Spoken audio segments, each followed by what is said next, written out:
Pessoal, neste vídeo prático nós vamos ver alguns aspectos relacionados a cultivares de arroz irrigado. Então este é composto por um experimento com 7 cultivares de distintas empresas de melhoramento. Do IRGA, que é uma instituição aqui do Rio Grande do Sul que desenvolve cultivares, da Embrapa, que também desenvolve cultivares ambas há bom tempo, temos da BASF também, e nós não temos aqui alguns híbridos que também da Racetec e outros desenvolvidos. Mas qual o objetivo central? Primeiro, o fator que nós vamos falar é das plantas em si. Uma das coisas era, lá na década, antes da década de 80, normalmente nós preconizávamos ou tínhamos cultivares com porte mais alto, certo? Com porte acima de 130 centímetros muitas vezes, e agora esse é o padrão de plantas, com porte mais baixo, que normalmente não vai passar ali de 100, 110 centímetros de altura. O que é que isso nos beneficia? Principalmente para, se vir um vento, não acamar as plantas. Então, antigamente se nós tínhamos plantas com porte mais alto, folhas decumbentes ou mais na horizontal, que isso nós já vamos falar o que tem de benefícios de nós termos outros fatos.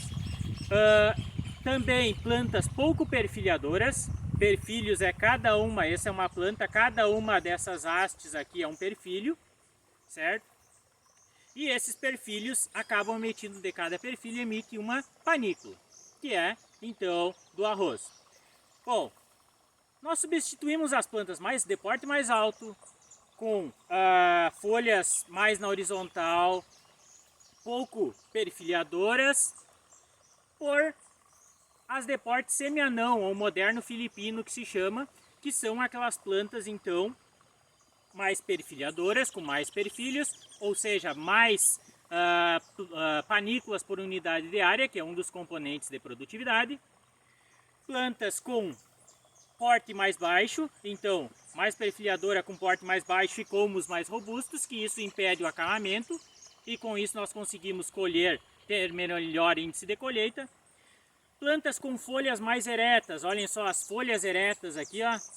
O que isso nos infere? O sol está incidindo aqui sobre essa planta, ele consegue ter uma maior incidência sobre todas as folhas, e com isso nós conseguimos o quê? Ter um melhor enchimento de grão, que isso vai nos dar no segundo componente de produtividade, componente de rendimento, que é peso de 1000 grãos, e também o número de grãos por panícula, que é o terceiro componente de produtividade, que é também determinado por essas folhas sadias que estão aqui e mais eretos. Além disso, colmos mais eretos também. Tem muitos cultivares que eram mais com os colmos mais decumbentes, assim, mais semi-eretos. E com isso também ocasiona maior índice de tombamento, ou também chamado acamamento, certo? E aí vocês devem ter visto as fases, ou conhecer as fases do arroz. Então, quando começa no início do estágio vegetativo, nós temos a formação da última folha com colar. Então aqui nós temos uma última folha com colar. Esta aqui nós chamamos a folha bandeira. Esta aqui no final, lá na estágio de florescimento, de estágio reprodutivo, nos fornece em torno de 70% de todo o aparato fotossintético que a planta necessita para seu pleno florescimento, seu pleno enchimento dos grãos. Bom, mas entrando em cultivares então, aqui nós temos algumas plantas das diversas cultivares que nós implantamos aqui. Aqui é IRGA 424 CL, aqui nós temos a IRGA 431 CL, aqui nós temos o Membi-Porá, aqui nós temos, aliás, aqui o Guri Inta CL da BASF, então os dois do IRGA, da BASF, Membi-Porá, e aqui Guri Inta CL e Membi-Porá. Aqui nós temos BRS Pampa CL, aqui nós temos a BRS A705 CL, e aqui nós temos a BRS Pampeira, certo?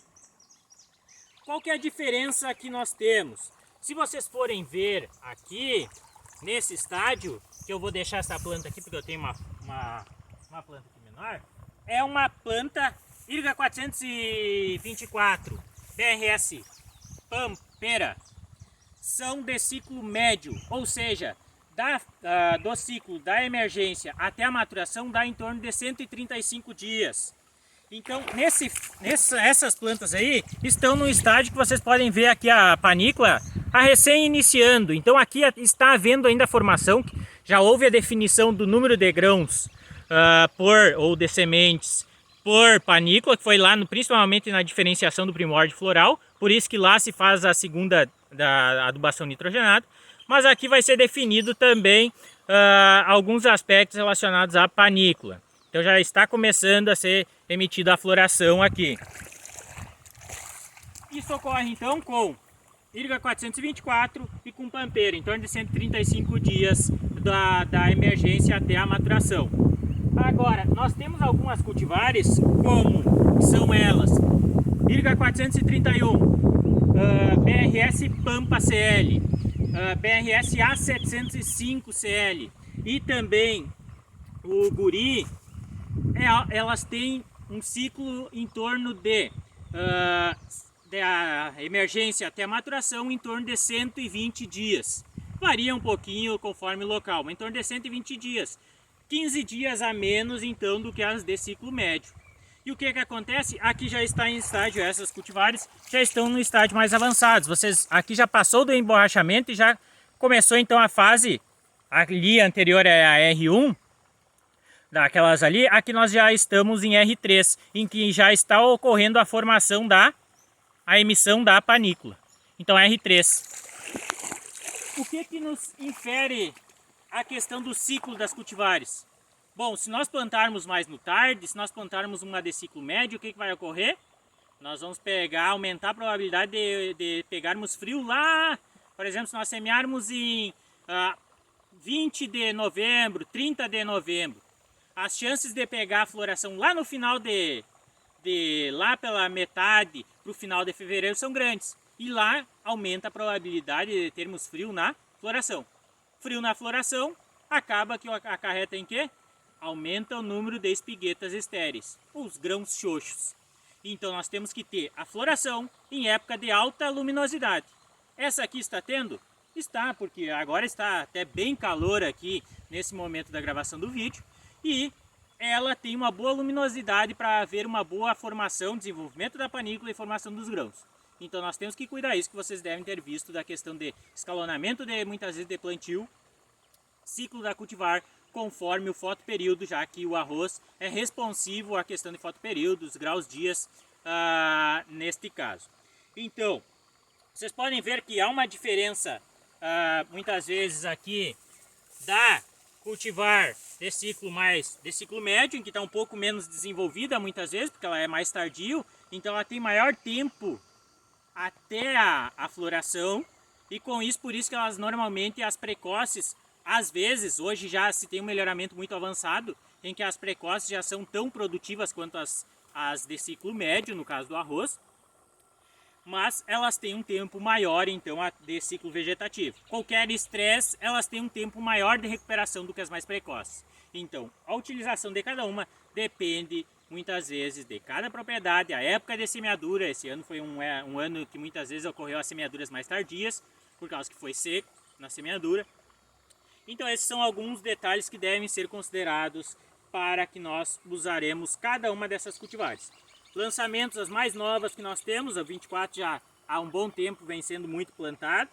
Nós temos o 31, que o ano passado foi o ano retrasado, a safra passada, no caso, ela já foi disponível para os produtores também, é um lançamento recente aí do IRGA. Temos aqui a Membi Borá, que é um lançamento da BASF. E aqui nós temos também um lançamento que é a BRS Pampa CL, já que tinha a Pampa convencional, agora foi lançada a Pampa CL, que vocês devem ter visto o Clearfield, o que seria para o sistema utilizado em arroz, tecnologia. E aqui nós temos também a A705 CL, que é bem baixinha, até a mais nanica que nós chamaríamos aqui, é uma cultivar um lançamento, a A705 CL, da Embrapa também, um dos lançamentos que nós temos. Então pessoal, como utilizar depende da condição do produtor, depende do nível tecnológico a ser empregado. Algumas são mais responsivas, como a IRGA 424 e a BRS Pampeira, são altamente responsivas à adubação. Uma pampa, muitas vezes um guri não vão ser tão responsivas assim a essa adubação, certo? Então eu espero que vocês tenham entendido alguns aspectos práticos aí das cultivares que nós estamos trabalhando aqui nesse experimento de um modo geral. Obrigado, bom vídeo para vocês.